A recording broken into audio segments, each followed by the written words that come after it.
उसके कुछ idol points है। तो कॉन्डम्स की सुने, इसकी एक खास बात है यार, देखिए बेनिफिट देखें इसका। प्रेगनेंसी को तो प्रोटेक्ट ही कर रहा है, पर एक ही ऐसा कॉन्ट्रासेप्टिव डिवाइस है जो एसटीडी सेक्सुअली ट्रांसमिटेड डिजीज से प्रोटेक्ट करता है, और वो कौन है? बाकी कोई कॉन्ट्रासेप्टिव प्रेगनेंसी से तो प्रिवेंट कर लेंगे, पर एसटीडी से कोई प्रिवेंट नहीं करेगा।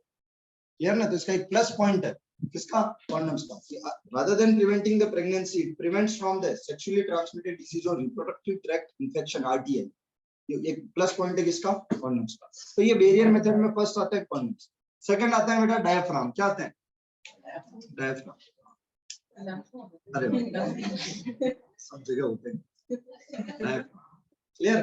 देखें डायफ्राम ये भी रबर का एक कैप जैसा स्ट्रक्चर होता है। ये पर्टिकुलरली केवल यूज होता है फीमेल्स में, और it is placed in the vagina. ये कुछ इस तरह से कह सकते हैं इसको, ऐसा। क्लियर ना? It is placed in the vagina. तो ये डायफ्राम ये भी किसके अंदर आएगा? बैरियर मेथड के अंदर रबर का बना है। किसका बना है बेटा? रबर, लेटेक्स का।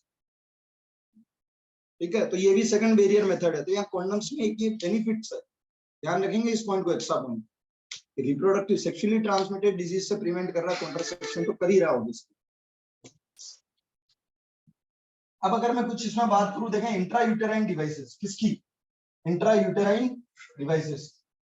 ये फर्स्ट तो थे बैरियर मेथड्स। क्लियर? अब इंट्रा यूटेराइन डिवाइसेस में देखना बेटा, एक आता है जिसे नाम ही बता रहा है, उसको कहां प्लेस करेंगे? यूट्रस में। कहां प्लेस करेंगे? Most common is copper T. क्या कहते हैं इसको? Copper T. इसका शेप कुछ इस तरह से होता है, और ये एक मेटल की बनी है जिसका क्या नाम है? कॉपर। क्या नाम है? कॉपर। इसको बेटा देखो फीमेल के यूट्रस में प्लेस करेंगे। किस तरह से कि अगर इसको फीमेल का यूट्रस बनाए यहाँ वेजाइना, तो ये इस तरह से जाके यहाँ बेटा इस तरह से क्या हो जाती है? प्लेस हो जाती है, ये इस तरीके से। अब देखें ये अंदर कौन सा आयन रिलीज करेगी? Copper ion. कौन सा आयन रिलीज करेगी? Copper ion. प्रेगनेंसी के लिए। किसके लिए? प्रिपेयर ही नहीं करेगा खुद को। किसके लिए? प्रेगनेंसी के लिए। दूसरा, जब स्पर्म्स अंदर एंट्री लेंगे तो ये कॉपर आयन स्पर्म की मोटिलिटी को खत्म कर देते। मैंने कहा था स्पीड खतरनाक होनी चाहिए। क्लियर ना? Should have vigorous motility. तो ये स्पर्म की मोटिलिटी को रिड्यूस कर देते हैं कॉपर आयंस। और कॉपर आयंस मोटिलिटी को रिड्यूस करने के साथ साथ इस यूट्रस को क्या बना रहे हैं? Unsuitable for implantation. Uterus unsuitable for implantation. तो दोनों तरफ से खेल रहा है बेटा ये। स्पर्म की मोटिलिटी कम कर रहा है कि चांसेस नहीं होंगे किसके? फर्टिलाइजेशन के। और फर्टिलाइजेशन हो भी जाता तो ये किसको प्रिपेयर नहीं होने देगा? यूट्रस को। यूट्रस प्रिपेयर नहीं होगा, जाइगोट आ भी जाएगा तो उसका क्या नहीं होगा? इम्प्लांटेशन। इम्प्लांटेशन नहीं होगा तो प्रेगनेंसी नहीं होगी। तो ये कॉपर टी। क्या है copper T? Intra uterine devices, uterus के अंदर प्लेस करते हैं। कोई दिक्कत? ठीक है, तो यहाँ से कॉन्डम से डायफ्राम है, एक आता है इंट्रा यूट्राइन डिवाइसेस में कॉपर टी। ये कुछ बैरियर मेथड्स है। कैसे मेथड्स है? Barrier methods. अब ध्यान से देखें इधर कुछ बहुत सारे मेथड। अब मैं बात करता हूँ जैसे केमिकल मेथड्स की। किसकी? केमिकल मेथड्स की। तो केमिकल मेथड्स में बेटा सबसे पहले आते हैं पिल्स। क्या आती है? Pills, commonly called as oral pills. Oral इसलिए क्योंकि बेटा माउथ के थ्रू इंजेस्ट की जा रही है। केमिकल मेथड्स सबसे फर्स्ट है बेटा पिल्स। क्लियर? देखें इसके कुछ पॉइंट्स। सबसे पहले पिल्स ऑब्वियसली केमिकल है, अलग अलग कॉम्बिनेशन होता है। जैसे एस्ट्रोजन प्रोजेस्टास्टेरॉइड एक कॉम्बिनेशन आता है पिल्स के अंदर। ये ध्यान नहीं रखना है, बस सुन ले। एस्ट्रोजन और प्रोजेस्टास्टेरॉइड ये केमिकल्स हैं। क्लियर? अलग अलग कॉम्बिनेशन में, जिसमें मेन ये मिलता है प्रोजेस्टेरॉन नहीं, प्रोजेस्टास्टेरॉइड अलग केमिकल, और उसके किसके कॉम्बिनेशन के साथ? एस्ट्रोजन। ये क्या करते हैं? पहले तो ओवेरी के अंदर एग का फॉर्मेशन ही नहीं होने। अब ओवेरी एग रिलीज नहीं करेगी तो यूट्रस प्रिपेयर नहीं करेगा, कुल मिला के प्रेगनेंसी अवॉइड होगी। क्लियर? कि ओवेरी ने एग ही नहीं बनाया तो रिलीज नहीं करेगी, और ओवेरी एग रिलीज करती है तभी यूट्रस खुद को क्या करता है? प्रिपेयर करता है। तो ये पिल्स जो है ये बेटा बॉडी में क्रिएट कर देती है हार्मोनल अनबैलेंस। क्या क्रिएट कर देती है? Hormonal unbalance. इसकी वजह से या तो ओवेरी क्या रिलीज नहीं करेगी? एग रिलीज नहीं करेगी। दूसरा, वापिस वही चीज, ये जो यूट्रस है उसको अनसुटेबल बना देते हैं। किसके लिए? इम्प्लांटेशन के लिए। तरीके यही है, प्रेगनेंसी रोकनी है। तो इसमें एक वर्ड यूज करते हैं, दे makes the uterus hostile for implantation and for sperms also, and for sperms also. Sperm जैसे ही यूट्रस में एंटर करेगा, क्लियर ना? अगर आगे क्रॉस मिलियंस ऑफ स्पर्म, अगर गलती से किसी स्पर्म या डिस्ट्रॉय नहीं भी हुआ और आगे पहुंच गया तो कौन तैयार नहीं है? यूट्रस तैयार नहीं। हर चीज यूट्रस को मेंटेन कर रहा, बनाता देखो बेटा एस्ट्रोजन। कौन बनाता है? और मेंटेन करता प्रोजेस्टेरोन। बनाता मतलब यूट्रस की जो वो सारे चेंजेस थे वो लाने का काम किसका था? एस्ट्रोजन का। और उसको मेंटेन करने का काम किसका था, प्रोजेस्टेरोन। तो वो हार्मोनल इतने चेंज कर दिए इसने, तो न तो जब बनी नहीं रही है यूट्रस की वॉल्स, थिकनेस नहीं आ रही है, स्पॉन्जी नेचर नहीं हो रहा है ब्लड, यानी खुद यूट्रस खुद को प्रिपेयर नहीं कर रहा है, तो फर्टिलाइजेशन के बाद इम्प्लांटेशन होने का सवाल नहीं है।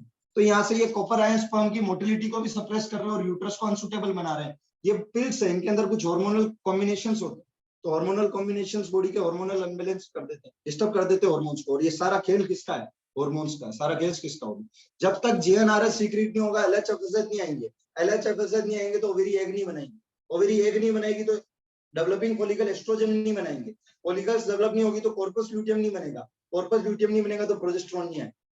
नॉर्मली एस्ट्रोजन प्रोजेस्टेरोन प्रेजेंट रहता है बॉडी में, क्लियर, और मेन जो कॉर्पस ल्यूटियम है वो नहीं बन रहा है। तो जब एस्ट्रोजन नहीं बन रहा है तो यूट्रस खुद को प्रिपेयर नहीं करेगा, क्लियर, एस्ट्रोजन ही नहीं बन रहा मतलब फॉलिकल का डेवलपमेंट हो ही नहीं रहा, ठीक है। तो ये कैसी पिल्स, अब इसमें देखो मोस्ट कॉमन एग्जांपल है जैसे एक सहेली, क्लियर है, इनको कॉन्ट्रासेप्टिव पिल्स भी कहते हैं, सहेली।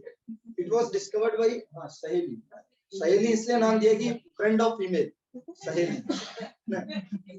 इट वाज सबसे फर्स्ट पिल डिस्कवर हुई थी सहेली, इंडिया में बनाई थी बेटा। It was discovered by central drug research institute Lucknow, CDRI Lucknow, ये ना लखनऊ में बेटा ऐसी चीजें discover, Lucknow CDRI Lucknow, central drug research institute, वहां पे बनाई थी बेटा क्या, सहेली। बहुत सारी आती है, जैसे देखें सहेली के अलावा अनवांटेड 72 है, क्लियर ना। इसका मेन बस पर्पस ये रहता है कि it should be taken with in the 72 hours after coitus, it should be taken with in the 72 hours after coitus, तो 72 घंटे के अंदर अंदर होना चाहिए, तो फर्टिलाइजेशन होने नहीं देगी, क्योंकि स्पर्म को आज जब रिसर्च की गई तो स्पर्म को यहाँ तक पहुंचने में 72 आवर्स कितना टाइम लगता है, 72, स्पर्म वहां एक तक जाएगा फेलोपियन ट्यूब में, फर्टिलाइजेशन अगर हो भी गया तो ये किसको डिस्ट्रॉय कर देंगे, जाइगोट, केमिकल पिल्स है। तो सहेली है, it was discovered by CDRI, एक अनवांटेड 72, ये कुछ कॉमन एग्जांपल है, इसका ध्यान रखें क्योंकि ये फर्स्ट डिस्कवर थी। और एक और चीज, इसका कोई भी साइड इफेक्ट नहीं है, बाकी अगर और कोई पिल्स लेते तो उसका कहीं ना कहीं साइड इफेक्ट आएगा, क्योंकि बॉडी में क्या हो रहा है, हार्मोनल अनबैलेंस, क्लियर। वॉल्स नहीं बनेगी तो हाँ, तो नहीं होगा ना, जब प्रेगनेंसी हो ही नहीं रही है। मेंस्ट्रुएशन का कंसेप्ट क्या है, every month the body of female prepare itself for pregnancy. अब इसमें ओवेरी एग रिलीज ही नहीं कर रही है, यूट्रस प्रिपेयर ही नहीं कर रहा, तो मेंस्ट्रुअल फ्लो होने का सवाल नहीं।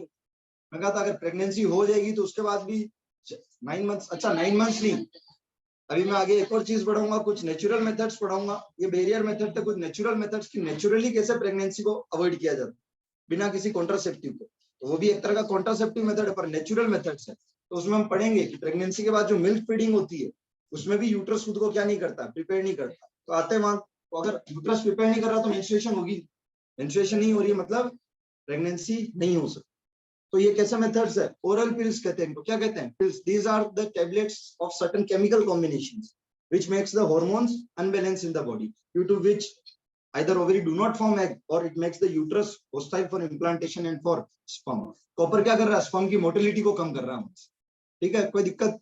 एक देखें बेटा हार्मोनल में एक और आते हैं पिल्स के अलावा, जिसे कहते हैं इम्प्लांट्स, क्या कहते हैं, इम्प्लांट्स। ये बेटा छोटी छोटी निडल्स आती है जिसको स्किन के अंदर यानी स्किन टिश्यू है, सब क्यूटेनियस, क्या बोलते हैं उसको, सब क्यूटेनियस, पतली पतली सी ऐसे निडल्स आती है बारीक बारीक सी, उसको स्किन के अंदर इंसर्ट कर दो, और स्किन के अंदर इंसर्ट करते हैं तो डिजोल्व होकर अंदर हार्मोन्स रिलीज करती है, क्या वो हार्मोन पूरे ब्लड में फैलेगा तो उसकी वजह से भी ये सारे चेंज होते हैं, तो इसे कहते हैं इम्प्लांट्स। क्या कहते हैं, इम्प्लांट्स, यानी बॉडी के अंदर इम्प्लांट कर दिया, सब क्यूटेनियस यानी स्किन के अंदर टिश्यू में यहाँ पे इम्प्लांट कर दिया, वो धीरे धीरे डिजोल्व होगा, उसको सेल्स एब्जॉर्ब करेगी, वहां से वो ब्लड के थ्रू ब्लड के प्लीज पूरे ब्लड में फैला, क्लियर, डिजोल्व हो जाती है अंदर, खत्म हुई, वापस नहीं लगती। इम्प्लांट्स हार्मफुल है पर इसका कोई नेगेटिव इफेक्ट नहीं, लंबे समय तक कोई भी चीज होगी उसका बॉडी पे नेगेटिव इफेक्ट आएगा। तो सर प्रॉपर्टी का क्या है, देखें मेटल जा रहा है बॉडी में, अगर इसके सडन हार्मफुल इफेक्ट की बात करूं, it can cause irritation in the uterus, itching create कर सकता है, पेन क्रिएट कर सकता है, स्वेलिंग क्रिएट कर सकता है, मेटल है। और एक और चीज, ये जो प्रॉपर्टी है it is inserted by professionals, professional मतलब डॉक्टर ही जरूरी नहीं, कोई भी मेडिकल प्रोफेशनल जैसे नर्स हो गई, कोई भी हो, तो it is inserted by professionally. इसको किस तरह से इंसर्ट करते हैं बेटा, देखें ये पैक्ड फॉर्म में ऐसे ऊपर जाती है, ठीक है ना, इस फॉर्म में, और यहाँ से इसको पैक्ड फॉर्म में ऊपर ही रिलीज किया तो ये यहाँ ओपन हो जाएगी और ये पाथ भी ब्लॉक कर देगी, किधर जाने का, फेलोपियन ट्यूब में स्पर्म के जाने का पाथ भी। तो टी शेप बनाया, कैसा शेप बनाया इसका, टी शेप, कि यहाँ से पाथ को ब्लॉक कर देगी इधर फेलोपियन ट्यूब में जाने का। अब ये जो बेटा थ्रेड है ऑब्वियसली ये बाहर रहता है, तो इसको न तो आप इंसर्ट कर सकते हो, न आप रिमूव कर सकते हो। इंसर्ट करने के लिए भी मेडिकल हेल्प लगेगी और रिमूव करने के लिए भी मेडिकल। अगर बात करें अदर इफेक्ट्स की, तो इरिटेशन हो सकती है, पेन हो सकता है, स्वेलिंग हो सकती है और इचिंग हो सकती है, कोई दिक्कत? ठीक है। अगर वो कंटिन्यूअसली ये ले रहा है तो देखो यार ध्यान से, अगर ये स्टॉप भी करते तो हो सकता है बॉडी में हार्मोनल बैलेंस बना रहे, क्योंकि ब्रेन को आदत पड़ गई ऐसे हार्मोनल बैलेंस। तो हो सकता है कि आगे जाके ये चीजें ओवेरी ने एक बनाना ही बंद करती। समझ में आ रहा है? कहीं ना कहीं अगर लंबे समय तक यूज करते हैं तो इनका हार्मफुल इफेक्ट्स होता है। सहेली का ऐसा कोई हार्मफुल इफेक्ट नहीं, क्योंकि ये नॉन स्टेरॉइडल है। कैसी है? Non steroidal. तो सबसे बेस्ट मानी जाती है Saheli, develop by CDRI, central drug research institute. और एक बस नाम ध्यान रखेंगे क्या, implant, this are placed under the skin. कोई दिक्कत? क्लियर? ये है केमिकल मेथड्स। अब केमिकल मेथड्स में कुछ मैं और केमिकल्स की बात करूं, जैसे अरे इधर क्या हो गया भाई, इधर देखो चीज आती है, इसे कहते हैं केमिकल मेथड्स में बात कर रहा हूँ। कुछ क्रीम्स और जेलीज क्या आती है बेटा, क्रीम्स एंड जेलीज। क्या होती है जेलीज?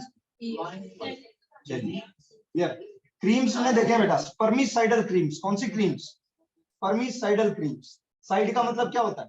मारना, स्पर्म को मारना। तो देखें ये क्रीम्स क्या करते हैं बेटा, वेजाइना के अंदर अप्लाई कर लेते हैं। नॉर्मली फिंगर के थ्रू वेजाइना में इसको अप्लाई करेंगे। अब ये स्पर्मिसाइडल क्रीम्स है, स्पर्मिसाइडल क्रीम्स है, तो जैसे स्पर्म अंदर एंटर करेगा ये उनको क्या कर देगी, डिस्ट्रॉय कर देगी। क्या कर देगी? डिस्ट्रॉय कर देगी। हार्म इफेक्ट हो सकते हैं, हो सकता है। देखो केमिकल है, किसी की स्किन सूट नहीं करे, इसमें टिश्यू सूट नहीं करे, तो ये भी केमिकल मेथड के अंदर आता है। केमिकल मेथड में फिल्स हो गई, क्लियर नहीं? यहाँ से कौन हो गया बेटा, सहेली, वो तो इसका एग्जांपल है फिल्स का। इसके अलावा कौन है, जैसे क्रीम्स एंड जेलीज, जिसमें आ गई स्पर्मिसाइडल क्रीम्स। दिक्कत? क्लियर? ठीक है। अब देखेंगे तो spermicidal creams and jellies in the vagina, these are applied in the vagina. Vagina में स्पर्मिसाइडल, देखो बेटा मीडियम और एसिडिक क्रिएट कर देंगे, किसका? वेजाइना का। मीडियम एसिडिक क्रिएट कर देंगे वेजाइना को, स्पर्म एंटर करेगा, वो सर्वाइव नहीं कर पाएगा। ठीक है, कोई दिक्कत? तो ये है केमिकल मेथड्स। अब देखो यहाँ से मैं डिस्कस कर रहा हूँ surgical methods. Surgical methods last में देखेंगे, पहले बात करते हैं नेचुरल मेथड्स। किसकी? Natural methods. What are the natural methods of contraception? कि कोई डिवाइस कुछ नहीं यूज करना है, ट्रिक्स जुगाड़ लगाने। नेचुरल मेथड्स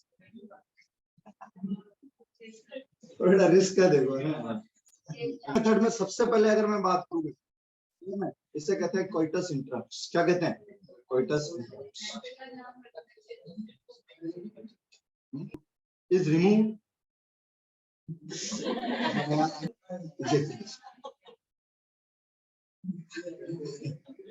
देखिए पूरा लिख दिया, कोइटस को क्या कर दिया बेटा, इंटरप्ट कर दिया। कोइटस को क्या कर दिया, इंटरप्ट कर दिया, रोक दिया। कब? जैसे ही पेनिस से क्या रिलीज होने वाला था, स्पर्म। तो in this method the penis is removed from vagina before ejaculation. अगर आप इजैक्यूलेशन से पहले पेनिस को रिमूव कर देते हैं, क्लियर, तो स्पर्म एंटर नहीं करेगा वेजाइना में। तो एक नेचुरल मेथड। अब सर देखें नेचुरल मेथड सक्सेस क्यों नहीं होते? क्योंकि देखें अगर इनिशियल कोई फ्लूइड हो तो उसमें भी स्पर्म्स जा सकते, क्लियर नहीं? कोइटस परफॉर्म करते टाइम जो पेनिस इनिशियल फ्लूइड रिलीज कर रहा है, अगर उसमें तो एक स्पर्म ही काफी है फर्टिलाइज करने के लिए, तो वो जा सकते हैं। पर ये नेचुरल मेथड है कि yes penis is removed from vagina before ejaculation. तो अगर इजैक्यूलेशन से पैसा कैसे पता लगेगा इजैक्यूलेशन हो रहा है? लग जाए।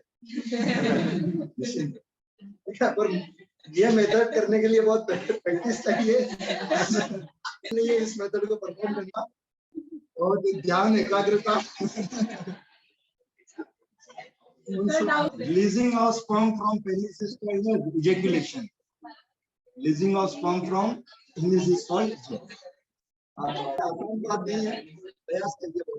ठीक है, दूसरा देखें, दूसरे को कहते हैं यहाँ से लैक्टेशनल एनीमिया। अब देखें ये लैक्टेशनल, लैक्ट वर्ड किसके लिए? मिल्क के। तो इसमें ऐसा देखा गया कि जब पार्चुरेशन के बाद female heavy milk feeding perform करवाती है, बेबी को हैवी मिल्क फीडिंग चल रही है अभी, तो उस टाइम GnRH प्रोड्यूस नहीं होता।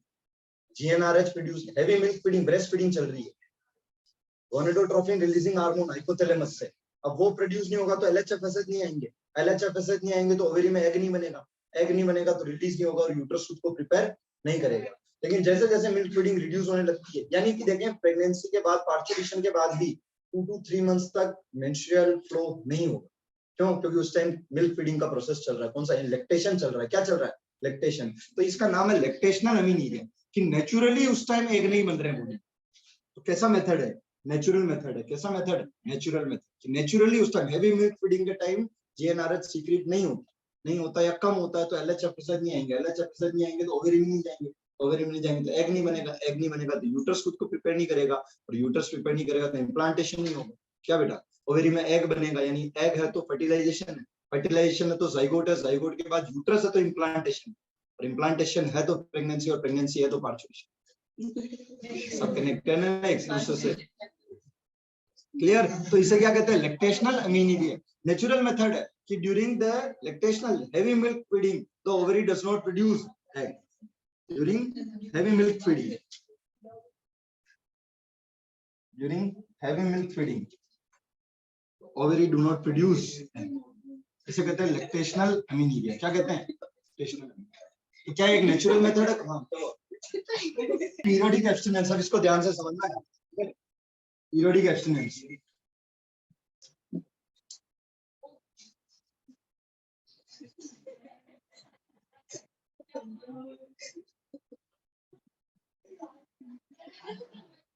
रिलीज होता है, तो इसमें ऐसा कहा जाता है कि जिस दिन एग रिलीज हो रहा हो उसके 3 दिन पहले और 4 दिन बाद तक क्या कर लो? संन्यास ले।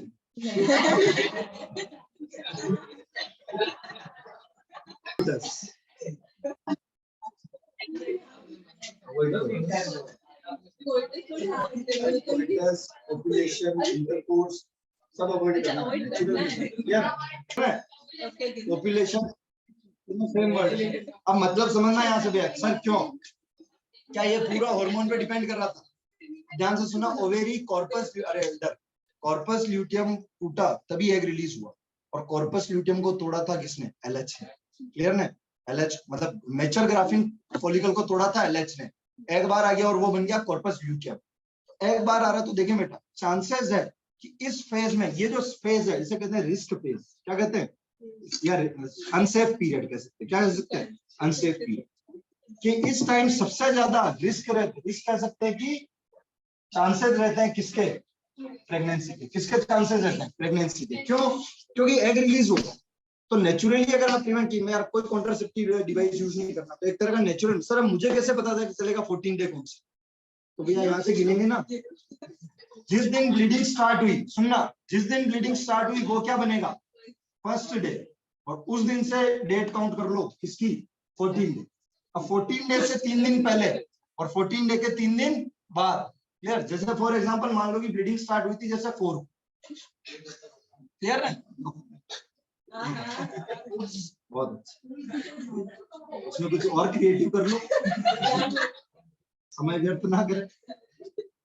जैसे फॉर एग्जांपल स्टार्ट हुई 4 को। कब स्टार्ट हुई? 4 को। अब सुनना, 4 को स्टार्ट हुई तो 4 से 14 दिन काउंट करो।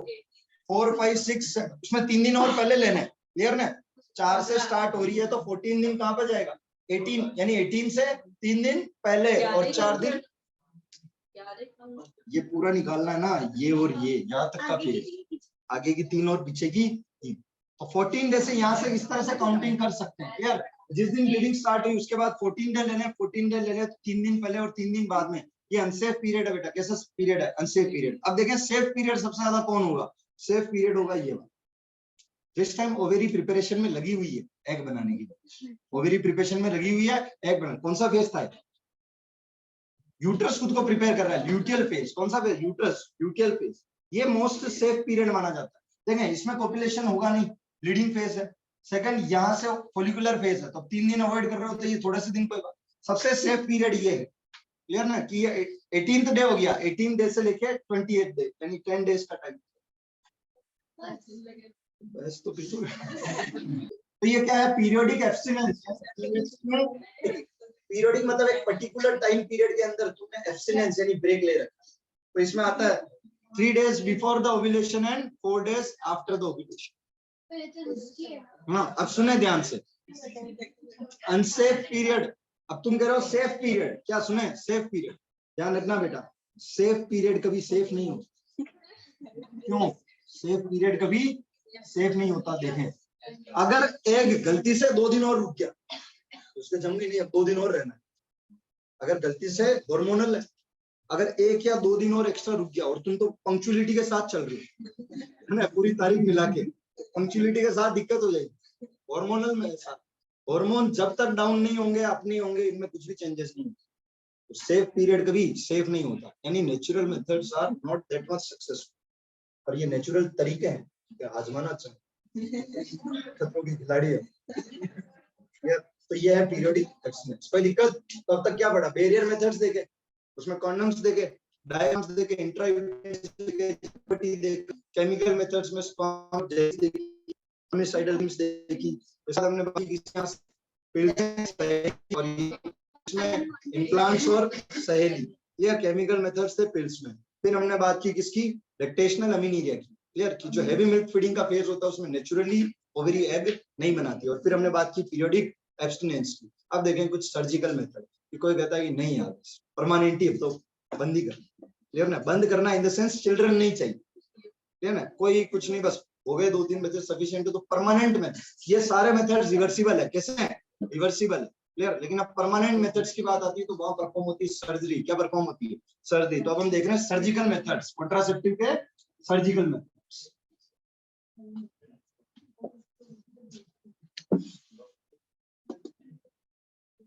सर्जिकल मेथड्स देखें बेटा ध्यान से, इसमें 2 आते हैं बेटा। सर्जरी के लिए वर्ड यूज करते हैं एक्टोमी। क्या यूज करते हैं? एक्टोमी। देखें क्या ये फेलोपियन ट्यूब है बेटा? अरे कोई दिक्कत? अब इसमें क्या किया जाता है सर्जरी में? यहाँ से इस फेलोपियन ट्यूब को कट किया जाता है, क्लियर। कट करके इनको ऐसे पास लाके यहाँ से एक तरह से ऐसे किससे टाई कर देते हैं बेटा? थ्रेड से। किससे टाई कर देते हैं? थ्रेड से। फेलोपियन ट्यूब को क्या किया? कट किया। दोनों एंड्स पे, दोनों तरफ करना पड़ेगा सर, एक तरफ कर दे तो इधर से एग आ जाएगा, तो दोनों तरफ से यहाँ से इसको कट करके क्या कर दिया बेटा? कोई दिक्कत? अब देखें यहाँ से पाथ ब्लॉक कर दिया किसका? स्पर्म का। ओवेरी एग तो रिलीज करेगी, हमने हार्मोन में कोई चेंज लेके नहीं आए, ओवेरी एग तो रिलीज करेगी, यानी मेंस्ट्रुअल फ्लो भी होगा, लेकिन क्या नहीं हो पाएगा? फर्टिलाइजेशन, क्योंकि क्या ब्लॉक कर रखा है? पाथ ब्लॉक कर रहा है। किसके थ्रू? सर्जरी के थ्रू। तो क्या फेलोपियन ट्यूब की सर्जरी हुई है यहाँ पे? तो इससे क्या बोलते हैं बेटा? देखना, ट्यूबेक्टोमी। क्या बोलते हैं? ट्यूबेक्टोमी। यानी एक्टोमी मतलब सर्जरी, और किसकी सर्जरी हुई? ट्यूब की, फेलोपियन ट्यूब की। तो tubectomy is a surgical method of contraception. In this the fallopian tube is कटेड and tied with the thread. यहाँ थ्रेड से बांध दी जाती है, क्लियर, थ्रेड से बांध दी जाती है, और इसको कट करके तो अब यहाँ से क्या होगा बेटा? स्पर्म एग को फर्टिलाइज नहीं कर पाएगा। अब देखें यहाँ से रिवर्सिबल चांसेस बहुत कम है। रिवर्स करने के चांसेस ऐसे बैठते हैं कि इसको ज्वाइन करने के लिए बीच में एक आर्टिफिशियल ट्यूब लगाई दी जाती है, क्लियर। इसको ज्वाइन करने के लिए बीच में एक आर्टिफिशियल ट्यूब लगाई दी जाती है, पर इसके कह सकते हैं कि इट इज मतलब रिवर्सिबल बिल्कुल ना के बराबर है मेथड्स। एक बार अगर हो गई, clear, commonly these are called as नसबंदी, क्लियर। हाँ आपने नहीं पढ़े होंगे, commonly these are called as नसबंदी। तो यहाँ से फेलोपियन ट्यूब को क्या किया बेटा? कट करके दोनों एंड्स पे उसको क्या कर दिया? टाई कर दिया। इसे क्या कहते हैं? ट्यूबेक्टोमी। तो it is a surgical method of contraception in which the fallopian tubes are, और ओविडक्ट, फेलोपियन ट्यूब का एक और नाम ध्यान रखेंगे, ओविडक्ट। क्या नाम है? Oviduct. The fallopian tubes are cutted and tied with the thread. किसके जो कट करने के बाद दोनों एंड्स क्रिएट होंगे, उसको क्या करेंगे? थ्रेड से टाई कर। कोई दिक्कत? हो गया, स्पर्म नहीं मिल पाएगा। अब सुने, देखें, अरे यही बात करूंगा मेल के अंदर। किसके अंदर बात करूंगा? मेल के अंदर। ध्यान से देखना, टेस्टिस, यहाँ से क्या वास्ट डिफरेंस आ रही थी ऊपर दोनों तरफ से, ये देखें ये वास्ट डिफरेंस आ रही, तो इसमें अब किसको कट करेंगे? Vast difference. तो ये स्पर्म लेके आ रही है, वास्ट डिफरेंस को कट करेंगे और यहाँ किससे टाई कर देंगे? थ्रेड से। किससे ट्राई कर देंगे? थ्रेड से। तो अब स्पर्म क्या बेटा यूरेथ्रा के थ्रू इजैकुलेट हो पाएगा? नहीं हो पाएगा। इस मेथड को बोलते हैं वेसेक्टोमी। क्या बोलते हैं? वेसेक्टोमी। यानी कि तुमने किसको कट किया यहाँ पे? Vast difference. किसको? वास्ट डिफरेंस को। तो इसलिए इसका नाम पड़ा वेसेक्टोमी। एक्टोमी यानी सर्जरी, वास्ट डिफरेंस की surgery is vasectomy, and tubectomy यानी फेलोपियन ट्यूब की surgery is tubectomy. So these are almost permanent methods of contraception. सब होगा, बस गैमेट का ट्रांसपोर्ट रुक जाएगा, स्पर्म यहाँ से एंटर नहीं कर पा रहे हैं, और अगर मेल ने वेसेक्टोमी करा रखी तो स्पर्म टेस्टिस से बाहर नहीं आ पाएंगे। तो सर अंदर ही रहेंगे तो क्या होगा बेटा, बॉडी फ्लूइड है वो डिसॉल्व हो जाएगा, क्लियर ना, न्यूट्रिटिव फ्लूइड है बॉडी का, डिसॉल्व हो जाएगा, ठीक है, कोई दिक्कत, ये वो परमानेंट मेथड्स है, ऑलमोस्ट इरिवर्सिबल है। अब देखें गवर्नमेंट ने पॉपुलेशन कंट्रोल करने के लिए जैसे स्कीम्स चलाई थी, फ्री में करवाई थी, क्लियर ना, ट्यूबेक्टोमी और वेसेक्टोमी कैंप्स लगाए थे, इंडिया की पॉपुलेशन एक बहुत एजुकेशन, अब तो लिटरेसी आ गई है थोड़ी बहुत, लेकिन पहले बहुत रैंडम पॉपुलेशन इंक्रीज हुई, क्लियर ना, अचानक से, इसे कहते हैं एक्सपोनेंशियल ग्रोथ। क्या कहते हैं, किसी भी पॉपुलेशन की ग्रोथ दो टाइप से होती है, एक तो होती है एक्सपोनेंशियल और एक होती है logistic, clear. Exponential growth nature में वैसे बहुत कम देखने को मिलती है, कि ऐसे कहा जाता है कि when the resources are unlimited in nature, यानी कि ह्यूमन को अलावा अगर किसी भी ऑर्गेनिज्म की बात करें, उन रिसोर्सेज में क्या चाहिए, फूड और स्पेस, अगर ये अनलिमिटेड हो तो कैसी ग्रोथ, शॉर्ट टाइम पीरियड में बहुत लंबी ग्रोथ, ज्यादा ग्रोथ कर लेता है, उसे कहते हैं एक्सपोनेंशियल ग्रोथ, क्लियर। और एक होती है लॉजिस्टिक ग्रोथ, लॉजिस्टिक ग्रोथ इतनी अचानक से नहीं होती, तो यहाँ पे ये ग्रोथ हुई थी, एक्सपोनेंशियल तो नहीं कह सकते, मगर सडन ग्रोथ हुई थी पॉपुलेशन में, तो गवर्नमेंट ऑफ इंडिया ने बहुत सारे कॉन्डम्स फ्री में बांटे थे। हाँ बेटा, गवर्नमेंट हॉस्पिटल के बाहर एक डिब्बा लगाया गया, उसमें सुबह भरते थे तो शाम तक खाली हो जाता था। तो ये किस मीडिया के थ्रू, न्यूज़पेपर्स के through, media in the sense channels, उसमें लोगों को क्या करना, वो सारे पॉइंट्स आगे, क्लियर ना, अवेयरनेस क्रिएट करनी है, अवेयरनेस हर तरह से, कि यार अगर ज्यादा चिल्ड्रन रखोगे तो उनकी मेडिकल फैसिलिटीज, उनकी एजुकेशन, क्लियर ना, वो भारी पड़ जाएगा, कि जिस तरह तो उनको हर तरह से अवेयर किया गया, नॉलेज, बोले हम क्या करें, तो क्या करें, तो कॉन्ट्रासेप्टिव्स के बारे में उनको नॉलेज दिया, क्लियर ना, घर घर जाके, जो ये आंगनबाड़ी वगैरह ये होते हैं, इनके जो वो लेडीज स्टाफ होता है, वो लेडीज को अवेयर क्रिएट करते थे, इस तरह से पूरी अवेयरनेस क्रिएट की। ये टॉपिक बहुत, पूरी प्लानिंग इंडिया में लॉन्च हुई 1972 में, यानी बहुत बड़ा एक प्रोग्राम था ये फैमिली प्लानिंग, ठीक है, तो ये सारी चीजें उसके अंदर आती है।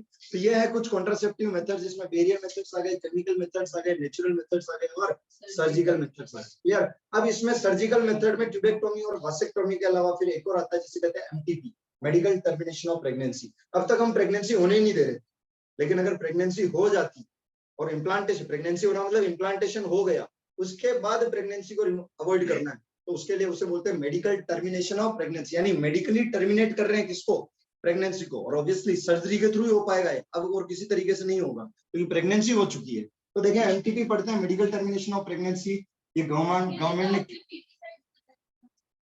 अबॉर्शन इलीगल नहीं, किस किस केस में अबॉर्शन हो सकता है वो वापस देखते हैं एक बार। एमटीपी स्टैंडर्ड वर्ड क्या है बेटा, एमटीपी कॉमनली इससे कहा जाता है abortion, it is a medical termination of pregnancy,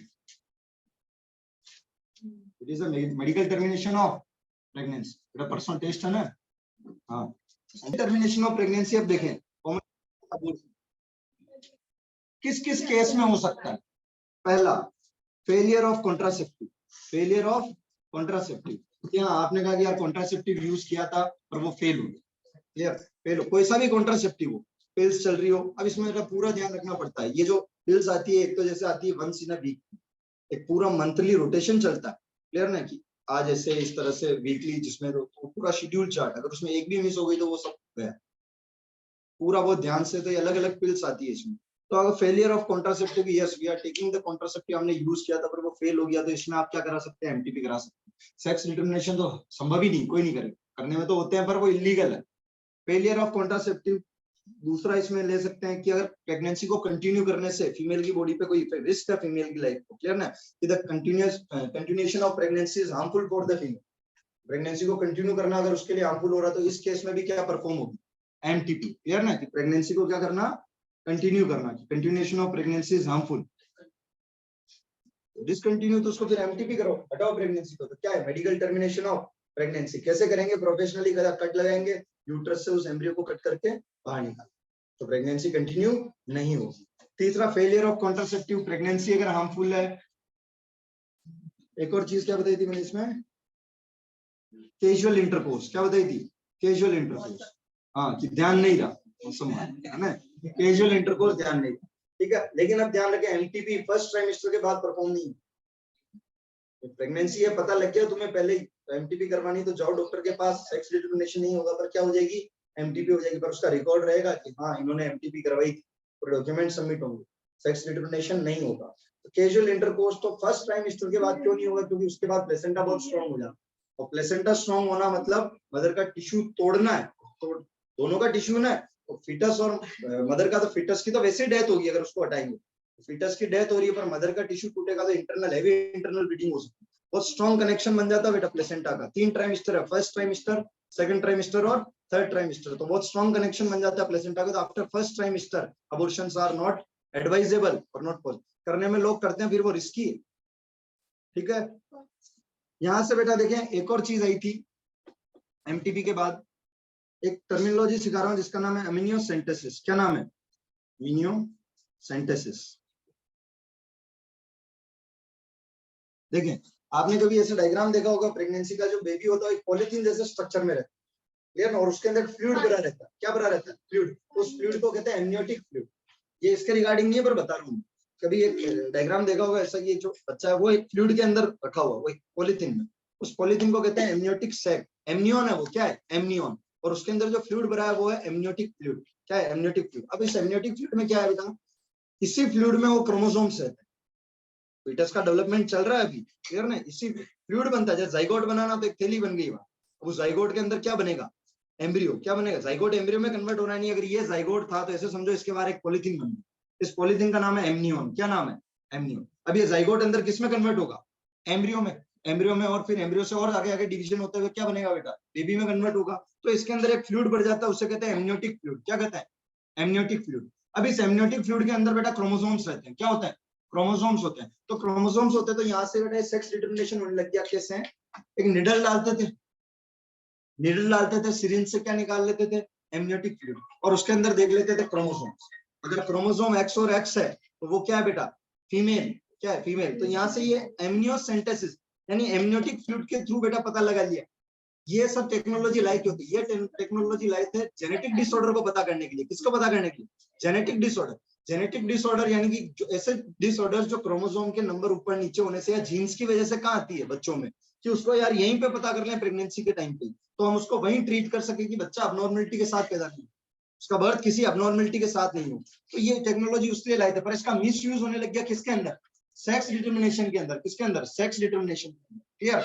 देखिए बेटा, जो जेनेटल ऑर्गन्स है वो बन जाते हैं सेकंड मंथ के आसपास, क्लियर ना। जेनेटल ऑर्गन्स यानी सेकंड मंथ के आसपास सोनोग्राफी में ये पता लग जाता है प्रोफेशनल डॉक्टर को कि ये बॉय है या गर्ल है, पर वो डिस्क्लोज नहीं करेगा। ये बॉय है या गर्ल है वो डिस्क्लोज नहीं करेगा। तो यहाँ से तो ये तो बिल्कुल एम्ब्रियोनिक स्टेज में, अभी कुछ भी नहीं बना, केवल कौन सा पोर्शन है? Fluid portion. तो सिरिंज से एमनियोटिक फ्लूइड को निकाला और इसमें क्रोमोसोम देख लिए। अब क्रोमोसोम एक्स और एक्स है तो ये फीमेल है, तो सेक्स डिटर्मिनेशन के बाद क्या होने लग गया? Female foeticide. तो गवर्नमेंट ने इस पूरी टेक्निक को बैन कर दिया, जिसे क्या कहते हैं? एमनियोसेंटेसिस। बोले हमारे जेनेटिक डिसऑर्डर पता करनी ही नहीं, क्योंकि यहाँ चीज पहले आती है उसके जुगाड़ पहले निकल जाता है। तो एमनियोसेंटेसिस थी बहुत अच्छी चीज। जेनेटिक डिसऑर्डर का अगर प्रेगनेंसी से पहले पता लग रहा है तो ये जितने भी जेनेटिक डिसऑर्डर्स आ रहे हैं वो रुक सकते थे, जीन्स की स्टडी हो सकती थी, पर इसको बैन कर दिया क्योंकि इसका यूज किसमें हो रहा है? अब जेनेटिक डिसऑर्डर देखने मतलब क्रोमोसोम्स की स्टडी करनी पड़ेगी। जीन्स प्रेजेंट कहाँ है? क्रोमोसोम पे। और क्रोमोसोम की स्टडी हो रही तो उसमें पता लग रहा है कि ये एक्स है या वाई। सेक्स डिटर्मिनेशन तो सोनोग्राफी से भी हो सकता है, लेकिन कब? 2-3 महीने के आसपास, तो उस टाइम वो ट्राइमेस्टर कंप्लीट होने वाला होता है। तो सोनोग्राफी बैन नहीं है, क्योंकि सोनोग्राफी में जो सेक्स डिटर्मिनेशन होगा वो 3 महीने के आसपास, फर्स्ट डॉक्टर डिस्क्लोज नहीं करेगा, पर वो फर्स्ट ट्राइमेस्टर खत्म हो रहा है, और फर्स्ट ट्राइमेस्टर खत्म हो रहा है तो उसके बाद अबॉर्शन या एमटीपी पॉसिबल नहीं है, क्योंकि प्लेसेंटा बहुत स्ट्रॉन्ग बन जाए। क्लियर? तो एमनियोसेंटेसिस तो ऐसे बताया। बाकी ये क्या है? MTP, medical termination of pregnancy. Yes, it is legal in India under certain conditions. Failure of contraceptive, pregnancy harmful है, और कैजुअल इंटरकोर्स में, इनमें ये डॉक्टर की परमिशन से एमटीपी परफॉर्म हो सकता है। नहीं एमटीपी का कोई इफेक्ट, मेडिकल टर्मिनेशन। क्लियर?